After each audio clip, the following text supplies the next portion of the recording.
सौभद्रो द्रौपदेयश्च सर्व एव महारथा अस्माकं तु विशिष्टाये तन्निबोधद्विजोत्तमा नायका मम सैन्यस्य संरक्षं तन्प्रवीर्यते भवान् विष्णश्च कर्णश्च ग्रीवश्च समितिञ्जयः अश्वत्थामा विकर्णश्च सोमदत्तिस्तथैव च अन्ये च बहवः शूरा मदर्थे त्यक्तजीवितः सर्वे युद्धविशारदाः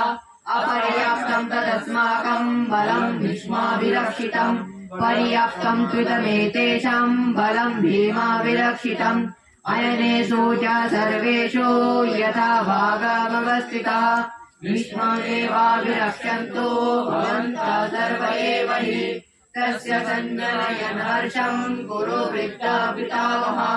सिंहनादं विनोदश्चैः सङ्घं दद्मो प्रतापवान् तथा शङ्खश्च भैर्यश्च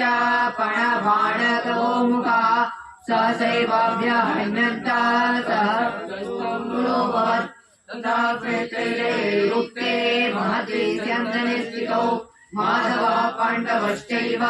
दिव्यो शङ्खौ प्रदध्मतो पञ्चजन्यौ ऋषिकेश देवदत्तः